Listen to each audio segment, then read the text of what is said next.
my name is Pastor Billy Brath. I work for Lutheran Church Extension Fund. That's not exactly important for today. More that my experience is in long-term planning with congregations and with districts. Diocese would be another term to use. In really setting the long-term plans that are often discussed or required at events like this. So if you're going to do everything from changing your bylaws to talking to them about disillusionment, to big capital projects and mission-driven development and mergers and all the other things that we talk about at these conferences, how do you set those plans? Well, in order to do so, you usually have to work on the immediate stuff, setting your annual plans, so that you have the margin to work on some of these other more extraordinary things. So a good portion of our time, sorry, you warned me too, and I immediately started moving on the direction. So the majority of our time today is going to be talking about what do we do in our congregations, in our various other institutions, to create the margin required in our leadership's time and energy to pursue some of these other things that are needed, required, or deserve attention. So that's an important thing today. While we will reference and can reference a little bit of how do you step into some of these larger long-term plans, financial, ministry-related, etc. Do you want me to use that? Yeah.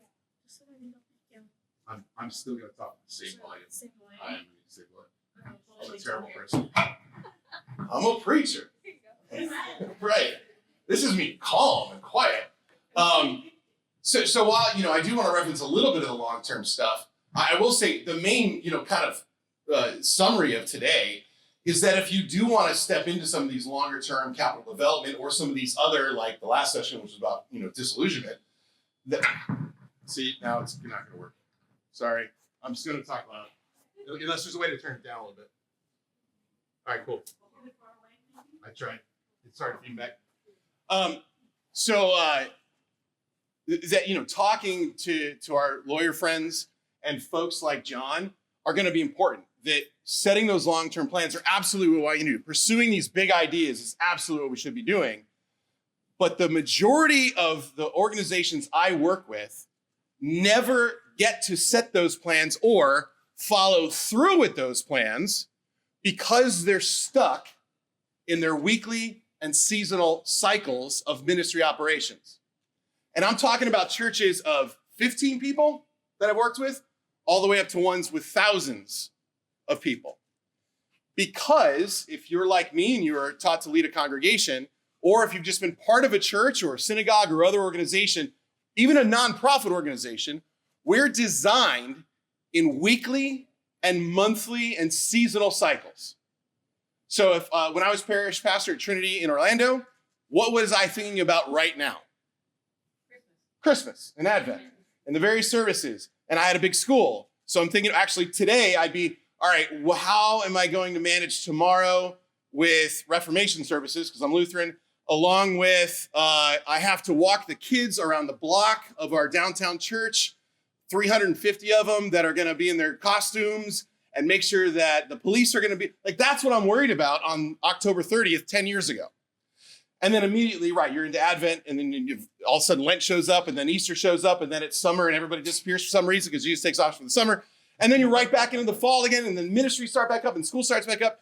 So the weekly cycle of sermon prep, worship prep, etc. And then the long term is the next season. So if you set enough standards in place, you can get to annual planning, which is where we're going to focus our time today.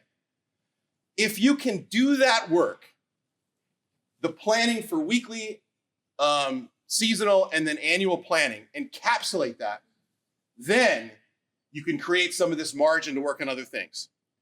Now, we're going to talk through, in my case, I'll give you some ministry planning advice, where I can show you a little bit of a tool to use for ministry planning.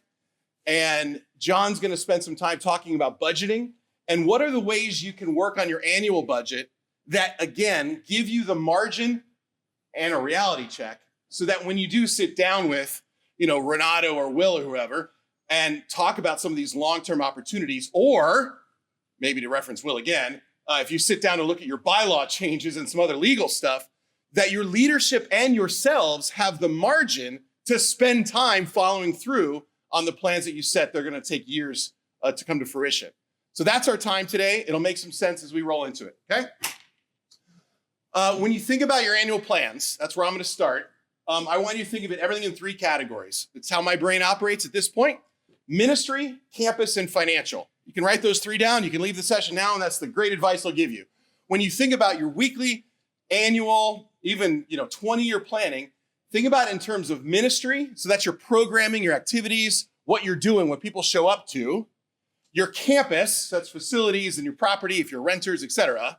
And your finances, your budget, your balance sheets, all that kinds of things. Those 3 certainly work together, right? Ministry opportunities have repercussions on your facilities, and facilities have repercussions on your finances, and vice versa. Right?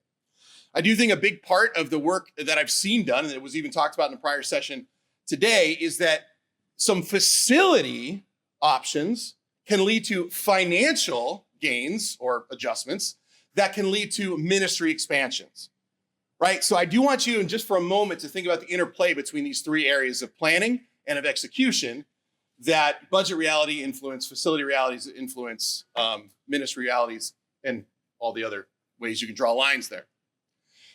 So let's talk about ministry planning for just a second. I'm going to pass this out.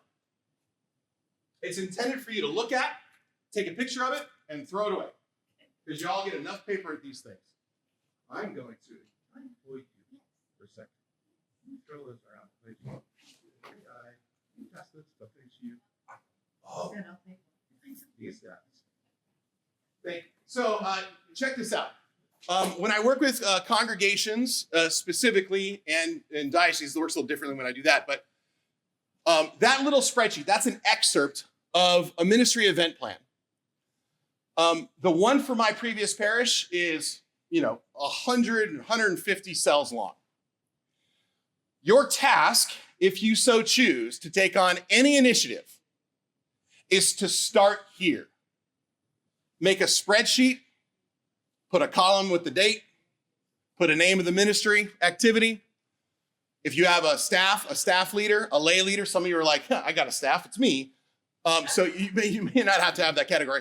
But a staff leader, a lay leader, and then just notes. It's very simple. I have congregations that have made this spreadsheet very dynamic with color codes and what's our weekly and annual, and there's different tabs along the bottom. Start here and see if it works. But here's the idea. If you were at my church a decade ago in Orlando and wanted to understand what my organization did, what Trinity Orlando did, I could show you this spreadsheet, and it would have all the dates, all the activities, and notes about every single one.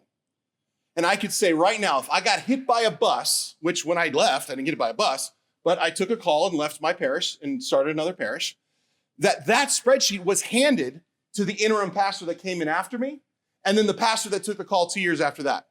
So he and the rest of the team, which was already used to this system, knew everything that our parish did. And in annual planning, which is another thing I'll encourage you to do, in annual planning, you're sitting down and you're looking at everything your parish is going to do for the year. Some of you are saying right now in your head, that's going to be a super easy task. We do a weekly worship service, and then for some reason we still do VBS and we don't know why.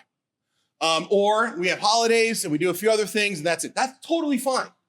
And my smallest congregations I work with, the second they start filling out this form, and you'll notice the note on there that for a worship service, things that happen weekly, you list it the first time for the year, and then you move on from there.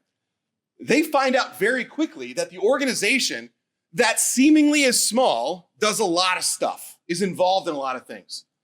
Often because the things your congregation is intricately involved with is not always on your own back, right? So if you're part of certain things with other congregations or with your city, et cetera, so anything that you can go to with your church's name tag on, which now the theological argument, everything you do every day is with the name tag of your church on. In this theory, anything you go to or participate in that I can show up to that is in the name of your parish or synagogue should be listed. All right, enough ranting there. That assignment does a couple things. The first, it forces your organization to reckon with what it's doing. Now, that's a whole nother topic. Talk about mission and ministry and planning and what are we doing for the world, et cetera. But what it does is it reckons with your leadership to say, what do we actually do as an organization? And as we'll get to in just a moment, how does our budget reflect that? So I can say to a member, a donor, when you support us, this is what we do with your capital, with your money and with your time. This is what we do. Certainly if I call up the ASPCA tomorrow and say, hey, what's your programming? They'd say we keep cats and dogs alive, or whatever their mission is. So pretty clear, we're used to that with nonprofits, but usually with religious organizations, we get into some kind of in the ether statements of mission and ministry, which is fine, not arguing that. What I'm saying though is, like other nonprofits, you can say with certainty to one another, to your leadership, and to the world, this is what we do. Okay, so that's the first thing that thing does. The second thing it does is it preserves the knowledge that you notice in some of those notes. Those notes are real. In actuality, the note on like Christmas Eve is way longer from my original parish. Here's the detail we went to. At the 9 o'clock service on Christmas Eve, John Strandquist is going to be sitting in the 5th row on the left. During the singing of Silent Night in our Lutheran church, that's when we light candles, right? The pastor walks down and hugs John Strandquist because his wife died on Christmas Eve. Now that simple note, I'm getting cheered up from that, wow. That simple note meant a ton to the interim pastor and the next pastor. So those notes preserve some of the institutional knowledge that are important for functional stuff. One lady has to get to the church early to get the Christmas decorations out so that when the volunteers show up, they're ready to set them up. Like, that's a good institutional note to just have in your head instead of put it on paper. But then there was those personal notes that I didn't include in that sheet that you will eventually add to the notes section that will just make your ministries better and will preserve your institutional knowledge, okay? So that's set that aside as well. The final thing that does is it allows you to not think about all of the ministry activities that are coming up. You certainly will have annual planning meetings and your regular cycle that are mentioned in those notes there. There's these meetings to kind of look at what's coming up, and then you'll have side meetings to prepare, and you'll have sermon writing meetings. Yeah, okay, so there's the operational stuff that spreadsheet then sends you into. But I never once, in my last years, once I instituted this program for myself, I never once sat a couple weeks before an event and went, oh my goodness, the service along this night is coming up. What are we doing? I already had the notes. I had service bulletin from the year before. We had annual contracts with the people that were involved in that service. We were advertising it because it was part of regular advertising. So other systems that aren't mentioned there. But it allowed me to work on other stuff with the rest of my staff. It allowed me to not worry if a funeral came up and then another funeral, and then I had a city thing I had to go to, and then another funeral popped up, and then someone got sick in the hospital and my week was blown, because I knew that my organization was moving forward because of that simple spreadsheet, simple tool that can be more complicated, but anyway. So, final note on this thing. That spreadsheet starts very easily. Put in the obvious stuff. Guess when Christmas is in 2025? It's on the 25th. That's all I can tell you. I don't know what day it is.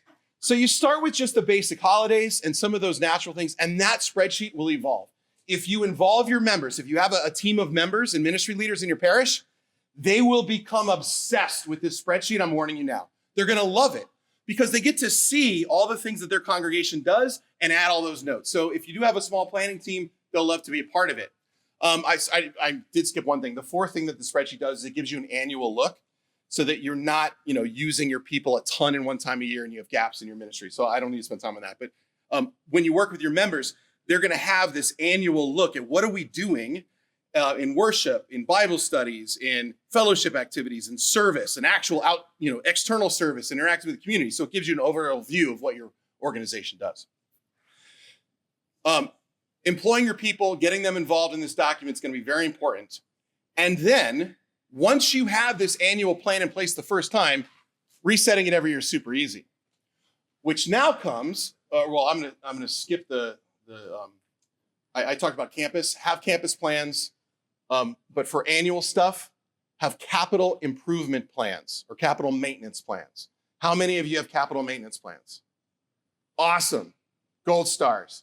Everybody else, if you don't have capital maintenance plans, do it tomorrow. Don't know how to do it? You can talk to me. I'm sure they can talk to you.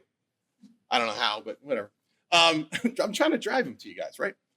Capital maintenance plans are inevitable because your buildings cost money, and you'll refer to that in just a moment. So ministry plans are set for the year.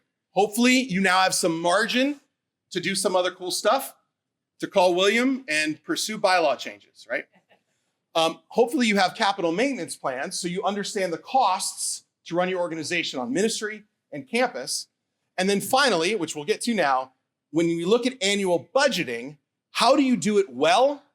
Get into a pattern of doing annual budgeting well so that, again, you can set it aside, let it work, and have margin to pursue some of these long-term big ideas that are presented today. John Scibilia. Not as animated as Billy is. He's much younger than me. We do, however, go to the same barber. So at least there's, you laugh way too much about that. Wow. So budget. Budget is a plan. Hope is not a plan. So remember that part. Hope is not a plan. How often we sit down and create a budget and there's a gap. Well, we hope somebody's going to die and give us $50,000. It's a bad thing to hope on a number of levels. All right? So, budgeting.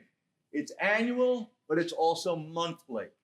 And you can do that all at one time. So, two main parts of a budget, right? Income, expense. Now, let me dispel a thought that some churches have. So churches are nonprofit. That does not mean at the end of your budget, the bottom line has to be zero. It doesn't mean that. It means you can't, if there's more money, if there's money left over, it has to be used by the church, by that nonprofit for its mission.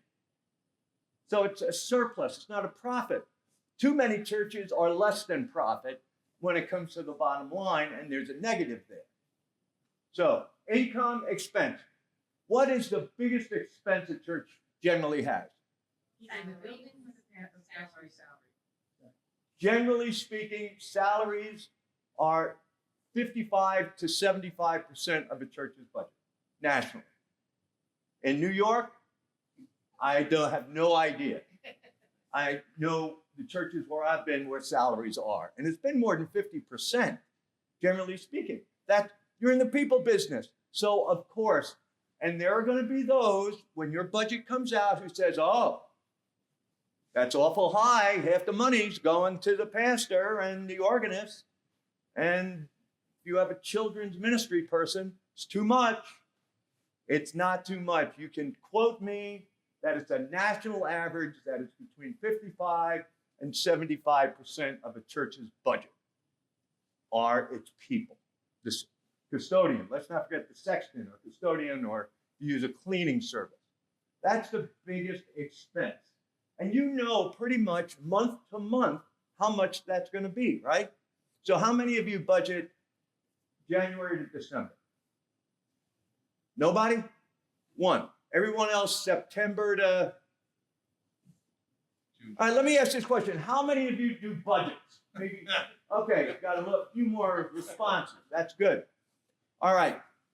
However you do it, salary is probably going to be the same.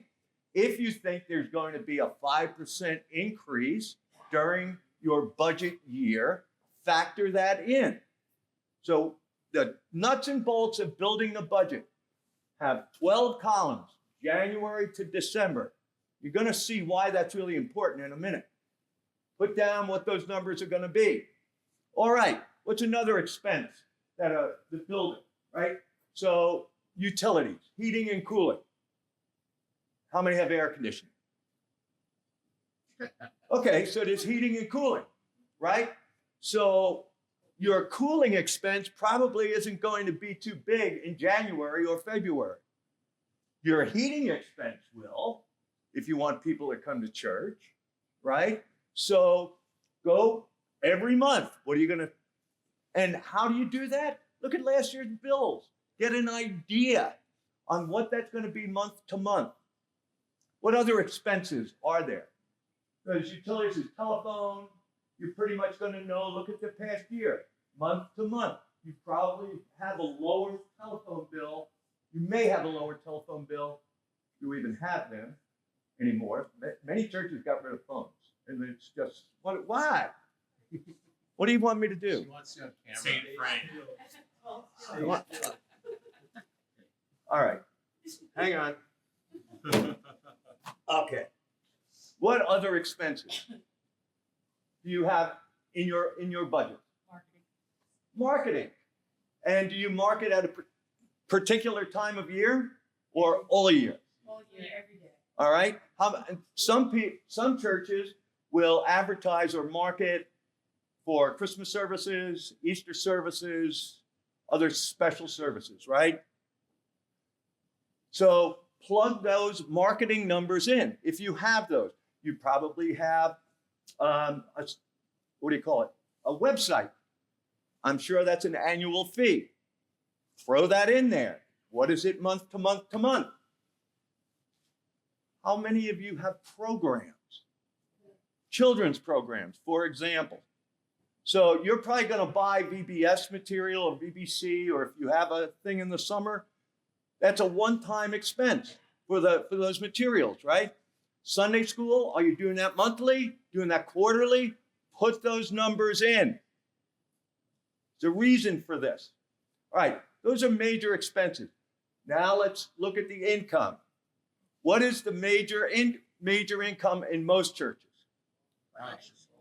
Yeah, growing, it's becoming rentals. Yeah. And if you didn't go to that workshop, be sure to look at the video of it when it goes online. You really should see that, because saying to the group down the block, oh, sure, you can come in. Yeah, $500 every time. Don't worry, here's a key. Just lock up when you're done. It happens. Don't do that.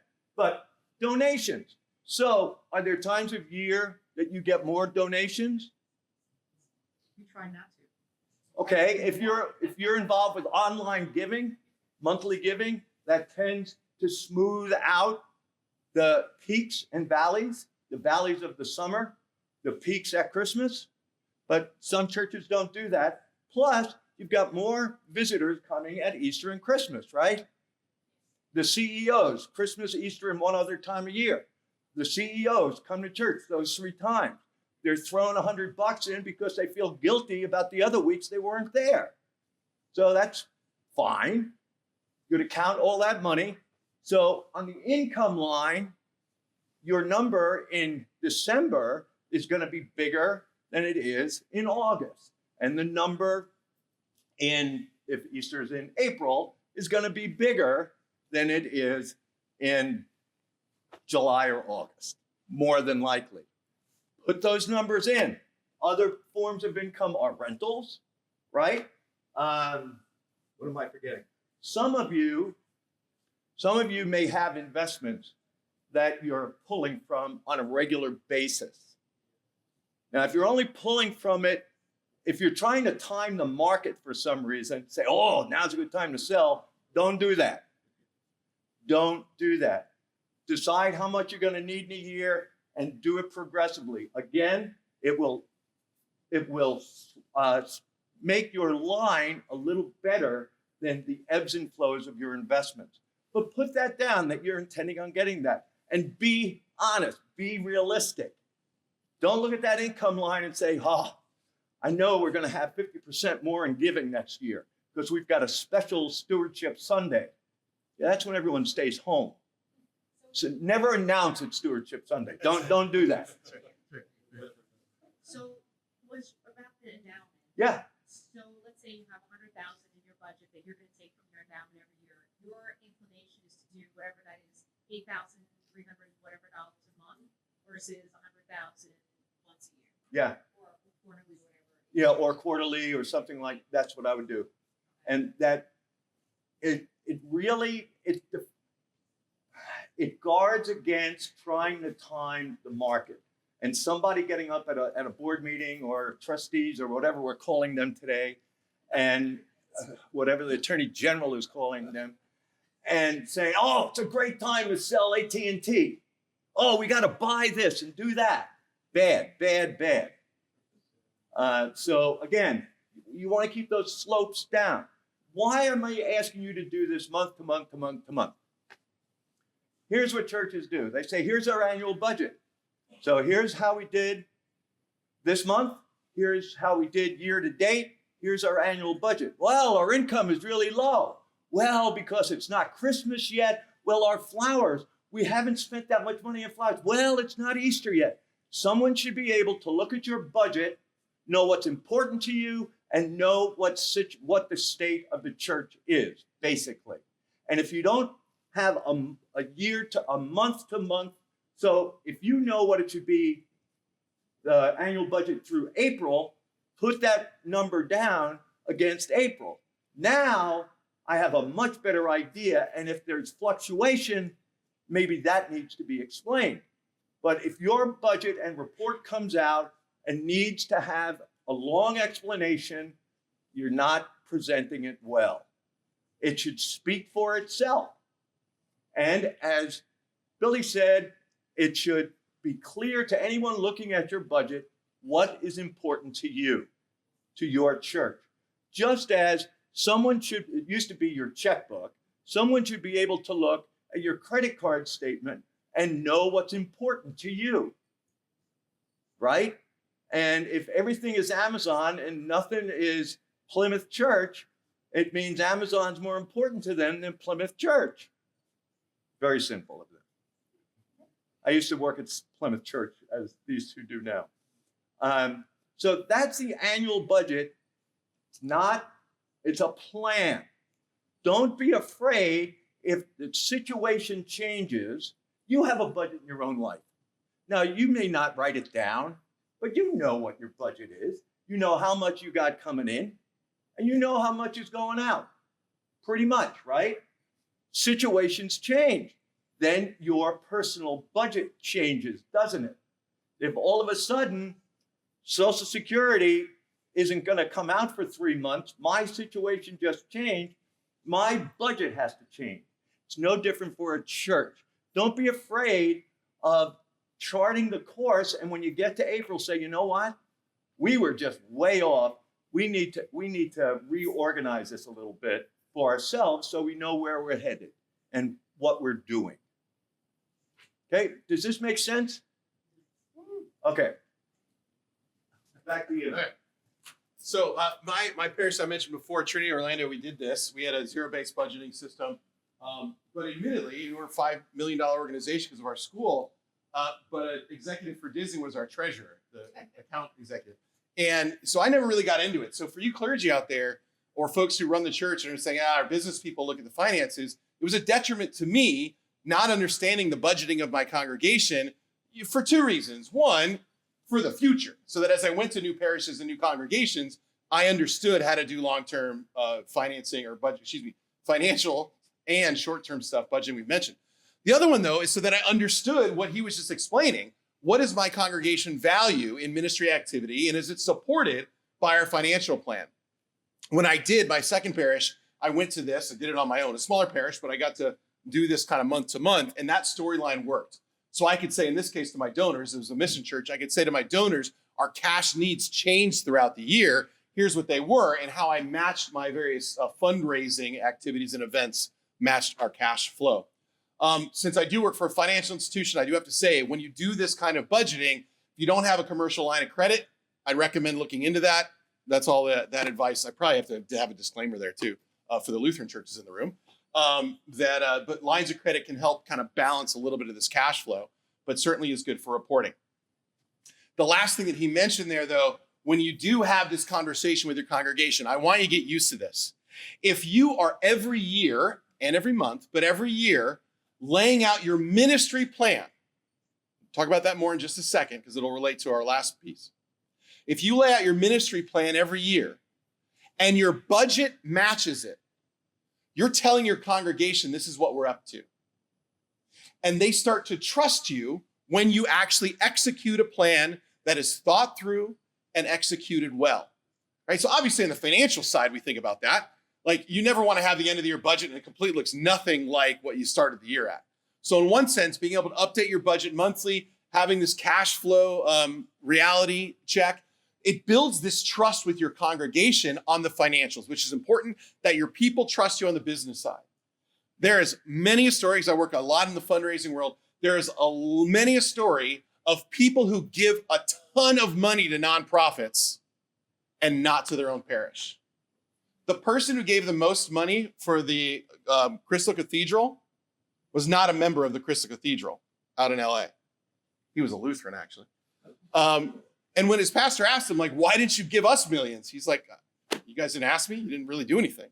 So a big piece of this that I'm now going to lean into is that when you set these annual plans, you build this trust with your congregation, this relationship between your ministry plans and your financial plans, and that they're set, they're followed up on, they're good, and they're set aside. Now, when you start talking about all these other things, I like that you're sitting over here too, all these other things that William's going to be leading you to, like, then they're like, all right, pastor, let's talk about this. All right, church leadership, tell me more about how we can use a few acres to do something.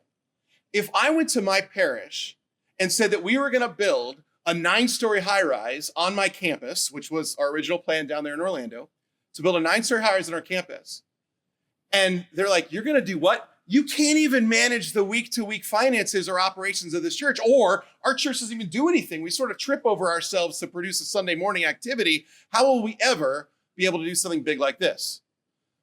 Obviously, you're getting the point now. A big part of this is not just practical, that I do want to help you, and you can email me about this. I do want to help you set your annual plans, your annual ministry plans. I want you to document them and publish them appropriately. We want you to have good financial plans, good budgets that follow, that track, that support you, so that you build that trust and then actually step into some of these other big plans. Now, there's a few practical steps. If you can set in your annual calendar, let's just use a January to December planning. If you say that in November 15th every year, you're going to have a retreat with your leadership, and you're going to look at 2025 in this case, you're going to have that spreadsheet in front of everybody, you're going to update dates, you're going to talk about everything, et cetera. You're going to do that. The same time, you've probably been working on budgeting, but your budget will finalize in November. I'd prefer you did it earlier, obviously, but you get the concept I'm going for.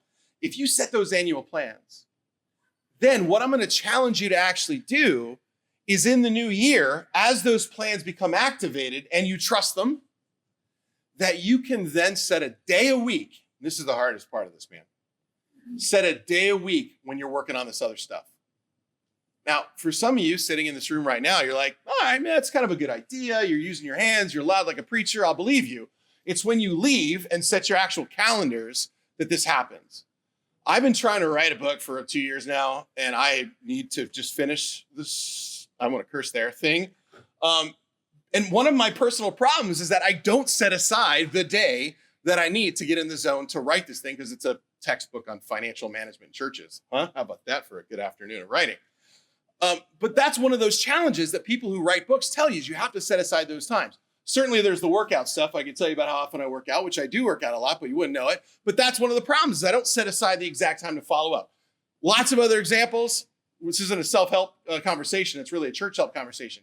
You have to set those hard days in your calendar to pursue non-cyclical things. So we gave you some tools, but this is actually the line to take away, is that if you don't set aside a day, a week, or at least a chunk of time to work on non-cyclical things. So what are those? And this kind of gets to the title of our example. Long-term capital plans is a big part of the work that I do directly with congregations. So a great example is a parish right now, they're in the middle of a capital campaign to do this $20 million expansion. The first phase of it's $6 million in where it's settled down. And while I come in and I force into their timing days where they have to talk about this over the last 2 years, I help them develop their annual cycle of plans, how to communicate those plans. So that church now does an annual presentation of the congregation, a stewardship campaign, we call it in our denomination, where they lay out the ministries for the year. They're in that cycle. They're used to it. Every staff meeting, they look at their next few weeks of ministry activities coming up. They review ones that just happened. They put those notes in. They're in that cycle. But then I still, admittedly, have to come in, and my other sub-consultants have to come in and force the leadership of this congregation to sit down, look at the next few years on paper, make some decisions with the architect team, work with my financial team to really decide on, okay, what's the balance between loans and campaign dollars and other investment or other, et cetera. So I don't, and I really wish, this sounds bad because like this is my job. So I wish I was unemployed in this, right? I wish that you all, I hope would be the word here. I hope that from today, you all will figure out a way to set those times in your calendar so you don't rely on me forcing you to contemplate the future, these non-cyclical things, okay? So the final thing, then we have some time so we can do some questions because we want to talk a little bit more about budgeting if that's up in your world. I do want you to, at least in this, contemplate in your own lives, leaders leading your congregations, what are your cyclical things that you're stuck on? And what are those long-term things you can work on? I guarantee it's true for humanity. It's true for you. Like you're going to sleep and wake up again. That's part of your cycle, right? You plan the end of your day. You plan brushing your teeth. That's cyclical. It's good. But if you're stuck in that mode, you're never going to get to those long-term things like finishing a book, right? So questions, especially with John on budgeting, because we sped through a lot of that theory. Because I have one more thing that I'll talk about, but I don't want to do it. Oh, hello.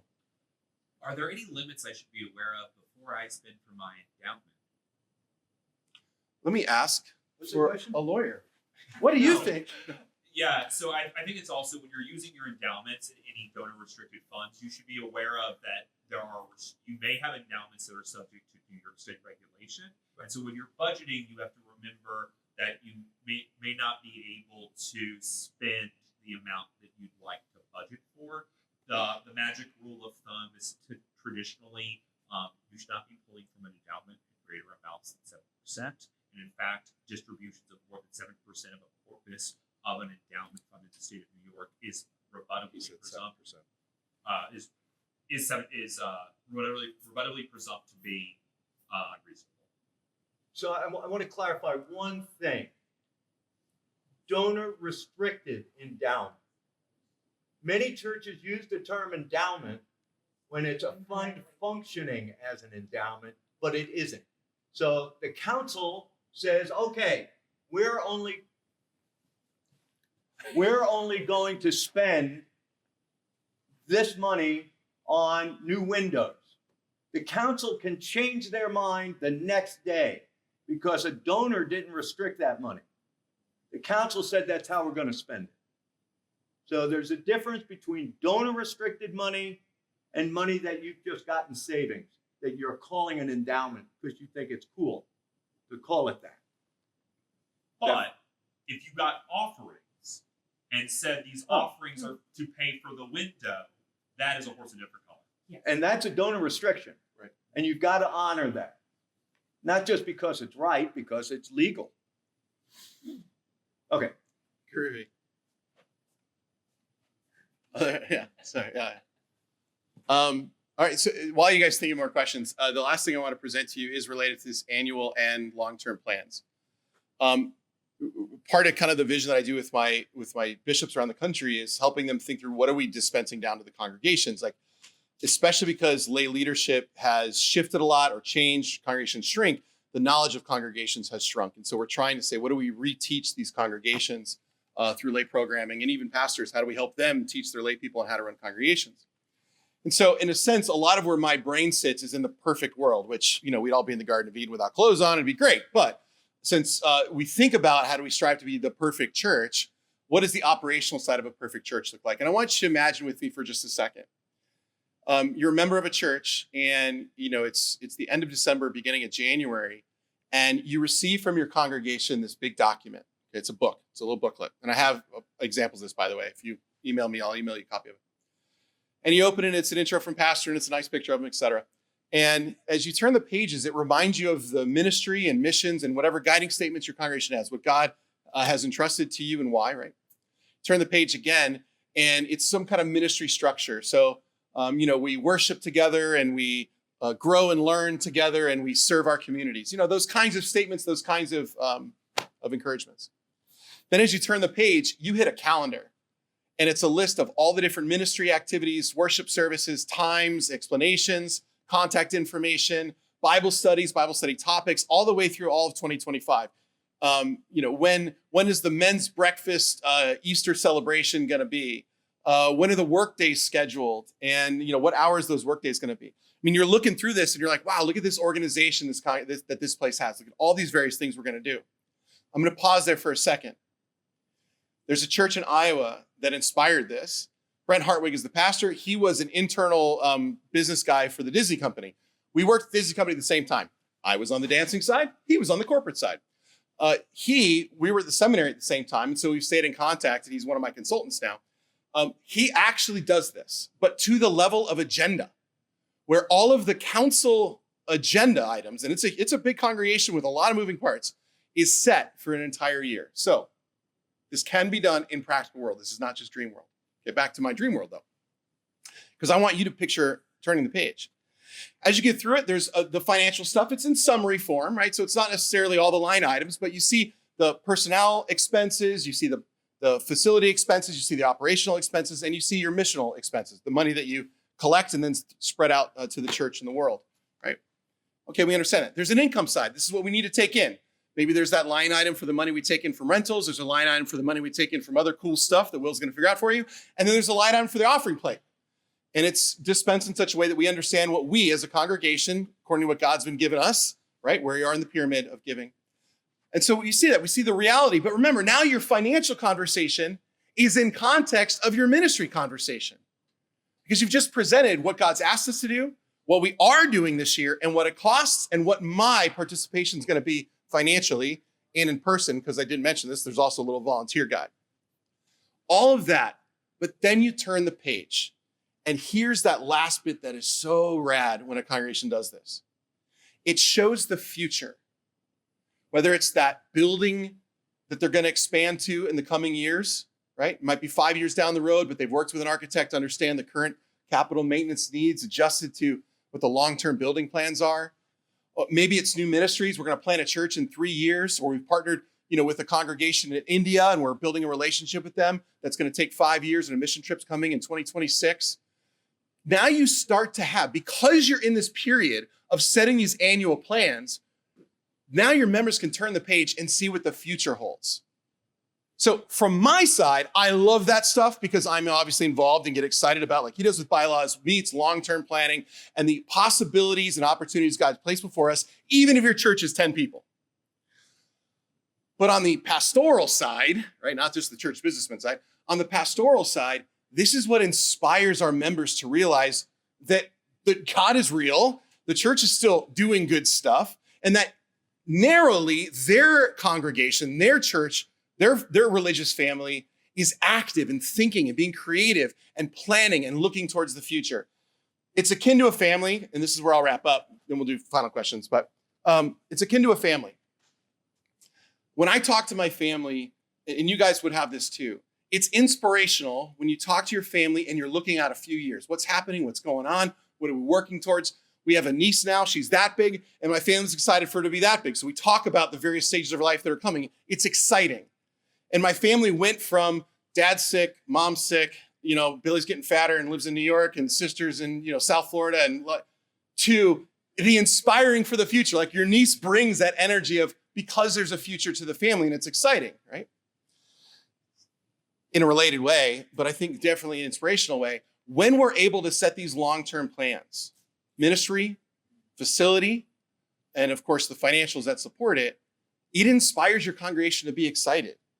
And they will participate more, and they'll trust you more, and they'll be involved more, and to be a little bit more narrow, they'll give more because they trust your organization, they see where your organization is going. So when you do have those, stewardship campaigns and those stewardship Sundays or budget reality conversations, you're going to inspire your folks to step up when they can look towards the future. But there's a lot of steps to get there.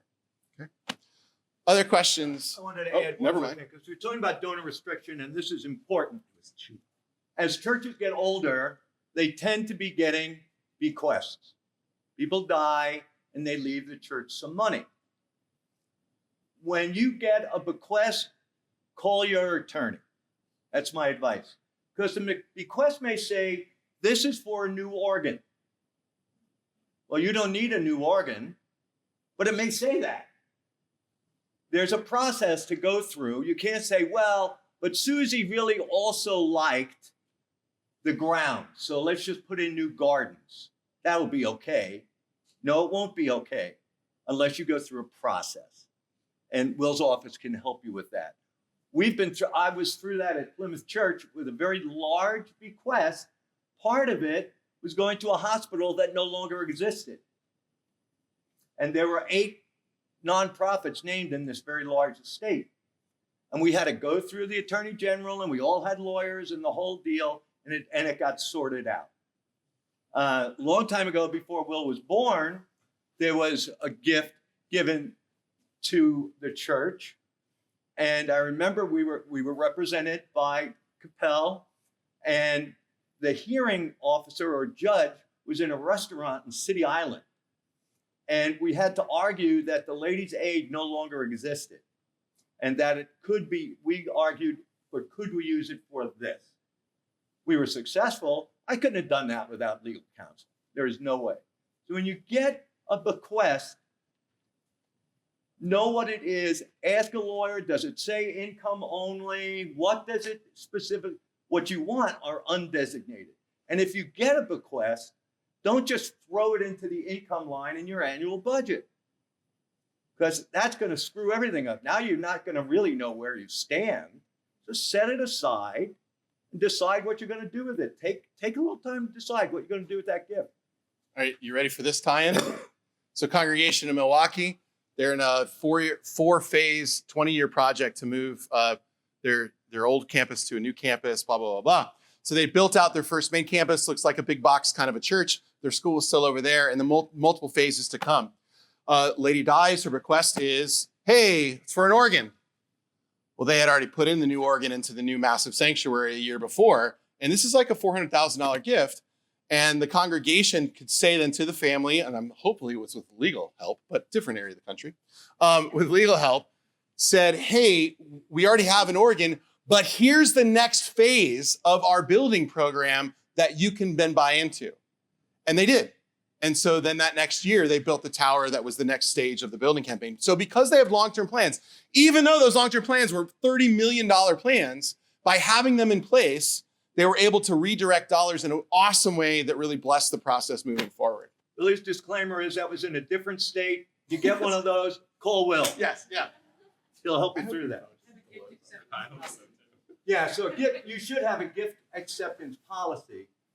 And where could we get one of those? Well, I have one. Oh. You can have. That's been vetted. People love to give pianos to churches. Have you noticed that? Yeah.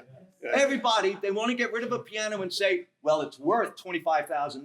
Well, it may be worth that to you, but not to somebody who's going to come in and appraise it. $1,000 to move. If you get, first of all, your gift acceptance policy, it's a contract. If somebody gives you that piano, then you're bound to take it if you say, we'll take it. And, well, you get into the whole thing of who's going to move it, and then they want a letter.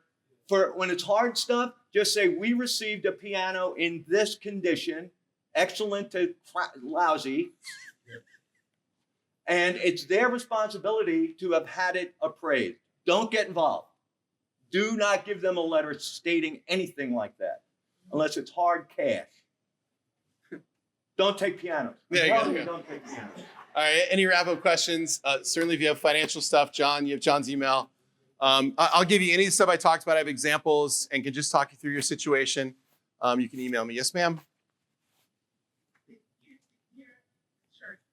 Churches that were acted by the hurricanes, if they cannot stay at states while their regulations are, what happens to that annual budget if they allocated for actually they lose it or leave it? Provided in their annual budget for actually the services. Those activities are in the church. I think they pretty much have to redo their budget. Yeah. I mean, the salaries not necessarily, but it sounds to me like they've got a hard road that they're going to have to run or walk, and they've got to have to redo it. So directly related, because I was a pastor in Florida for most of my time. So when our hurricane would come through and our schools would be shut down, because we have this monthly budgeting system, we're able to reflect the changes in costs. But frankly, not a lot changed because we still pay our folks. And if you're renting a space and moving, there may be some other things. But that's another plug for this monthly budgeting because you can get some of those real costs related to the disaster shifts and the income side, because income's going to change as insurance dollars come in, et cetera. So it's definitely a monthly budgeting helps. I'm a terrible person. That's my congregation really did try to keep me in the pulpit. Like, Billy, don't leave the pulpit.